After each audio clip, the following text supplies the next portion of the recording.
horn that came up among the 10 kingdoms. Here we see it again in Daniel chapter 8. And among them and out of one of them came forth a little horn, which waxed or became exceeding great toward the south, toward the east, and toward the pleasant land. And it waxed great even where?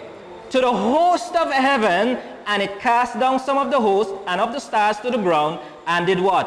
Stamped on them. Yea, he did what? Magnified himself even to the prince of the host, and by him the daily sacrifice was taken away, and the place of God's sanctuary was cast down, and an host was given to this little horn against the daily sacrifice by reason of transgression, and it cast down the truth to the ground, and it practiced and prospered. And so the Bible gives us a little more detail. It says, this little horn magnified himself even to the prince of the host of heaven, and by him, by this little horn, the daily sacrifice was taken away, and the place of the sanctuary was cast down. Once more, the biblical prophetic principle: a beast in prophecy is a kingdom, an empire, or a nation. A horn is the controlling power, whether it be a single ruler such as a king, a Caesar, an emperor, or that power could be a government. Now, God wants us to know who this little horn is, because the amount of detail, as I said before. And from what we have read in Daniel chapter 7 and Daniel chapter 8, I can pull out 6 clear identifying points that will show us for certain who this little horn is. Point 1, the little horn must be a ruling, non-military power arising in the Roman Empire after its division. Remember, we said that after the 10 horns came up, after the Rome was divided, another horn arose. That is after 483 AD. And it was not a military power, because it says he shall be diverse from the first. He shall be different from the powers before. The powers before were military generals who went into battle and fought the battles like that. Military people. But this one will not be military and will not be a military power. Point number 2, this little horn must arise soon after the uprooting of 3 of the 10 kingdoms. Remember, it says the 3 horns which were before this little horn were uprooted. So those 3 of those 10 kingdoms that came out of Rome must be vanquished, must be conquered, must be exterminated before this little horn comes to power. Point 3, in the little horn, we saw it had a mouth that spoke great words against the Most High. So the little horn must make blasphemous claims against Yahweh God. Point 4, the little horn must persecute God's people during a predetermined time period of 1,260 years, and you will see later how I arrived at that specific time period. It is based on the time period given that he will wear out the same saints of the Most High, and they shall be given into his hand for a time, times, and dividing of times. You will see how we arrive at 1260 years. Point number 5, the little horn must attempt to change God's law and God's time, as we said.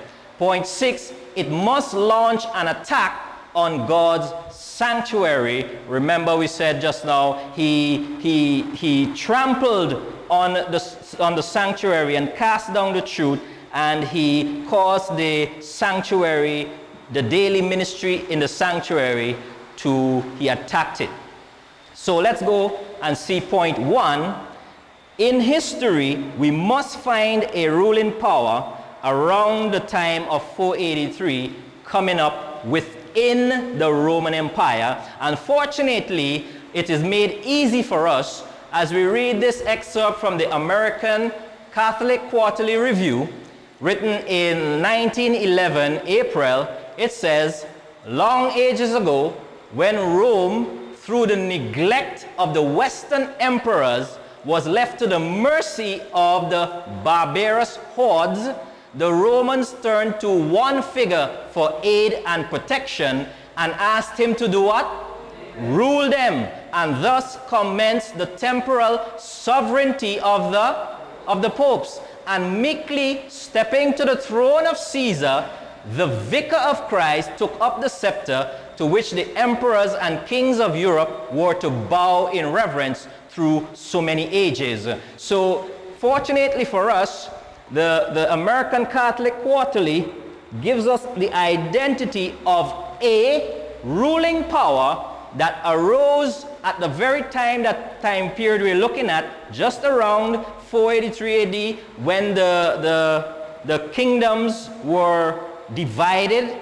And then just around this time period, we have here, it's saying that the popes took the throne of Caesar. Remember, Caesar is the Roman emperor. So this power did arise in Rome and did rule at the time we are looking at. Now you may say that is coincidence.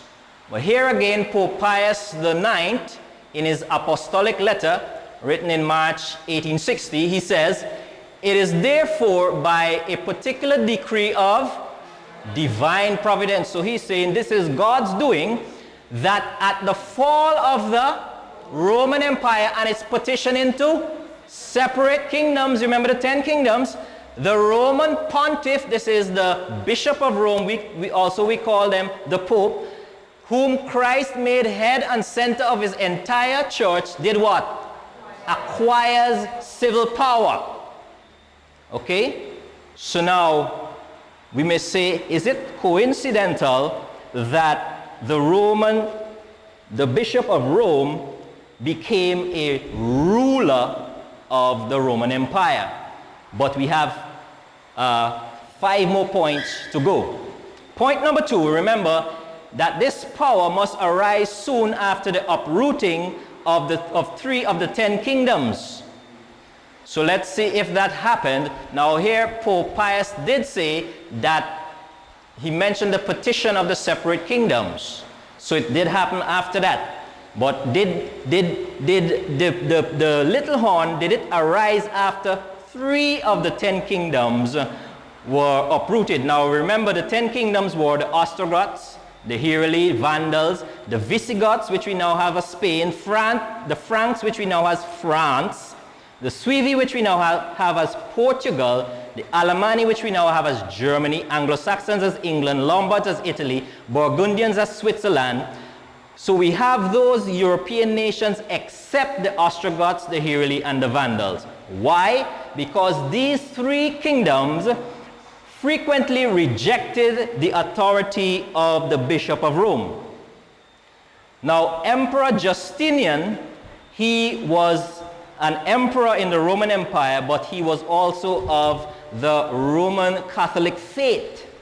And because of that, he instructed his general Belisarius to wage war against these 3 kingdoms of the Heruli, Vandals, and the Ostrogoths, and eventually they were wiped out.